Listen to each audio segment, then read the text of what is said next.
നമ്മെ വിട്ടുപിരിഞ്ഞ ശ്രീനിവാസന്റെ മരണാനന്തര ചടങ്ങുകളെ സംബന്ധിച്ചുള്ള തീരുമാനങ്ങൾ ഇങ്ങനെയാണ്. ഇപ്പോൾ കണ്ടനാടുള്ള അദ്ദേഹത്തിൻ്റെ വസതിയിലാണ് ഭൗതിക ശരീരം ഈ പ്രദേശത്തുള്ള ആളുകളുടെ കൂടെ സൗകര്യം കണക്കിലെടുത്ത് വെച്ചിട്ടുള്ളത്.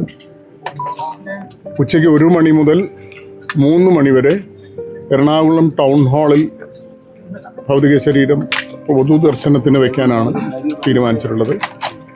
നാളെ രാവിലെ കണ്ടനാടുള്ള വീട്ടുവളപ്പിൽ 10 മണിക്ക് മറ്റ് മരണാനന്തര ചടങ്ങുകൾ, സംസ്കാരം എന്നിവ തീരുമാനിച്ചിരിക്കുന്നു.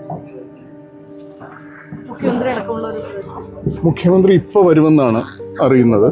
അദ്ദേഹം ഇപ്പോൾ എറണാകുളത്തുണ്ട്. ഏതൊരു പരിപാടിക്ക് ശേഷം ഇങ്ങോട്ട് വരുമെന്നാണ് ഇവിടുത്തെ മറ്റ് ഉത്തരവാദിത്തപ്പെട്ട ആളുകളിൽ നിന്ന് മനസ്സിലാക്കാൻ കഴിയുന്നത്. ടൗൺ ഹാൾ കഴിഞ്ഞിട്ട് വീട്ടിലേക്ക് തന്നെ കൊണ്ടുവരിക. ടൗൺ ഹാൾ 1 മണി മുതൽ 3 മണി വരെയാണ് ഇപ്പോൾ വെച്ചിട്ടുള്ളത്. ഇവിടുത്തെ ഒരു ആളുകൾ വന്ന് കണ്ട് തിരിഞ്ഞു കഴിഞ്ഞാൽ അങ്ങോട്ട് കൊണ്ടുപോകാവുന്നതാണ്. പരമാവധി ആളുകൾ ടൗൺ ഹാളിലേക്ക് എത്താനാണ്, അതായിരിക്കും സൗകര്യം. കാരണം ഇത് സിറ്റിയിൽ നിന്ന് കുറച്ച് വിട്ടിട്ടാണ്, പിന്നെ കുറച്ചൊരു കൺജസ്റ്റഡ് ആയിട്ടുള്ള ഏരിയയുമാണ്. അപ്പോൾ അതുകൊണ്ട് കഴിയുന്നതും അദ്ദേഹത്തിനെ അവസാനമായി ഒരു നോക്ക് കാണാൻ ആഗ്രഹിക്കുന്നവർ തീർച്ചയായിട്ടും ടൗൺ ഹാളിൽ പൊതുദർശന വേളയിൽ എത്തുന്നതായിരിക്കും സൗകര്യം.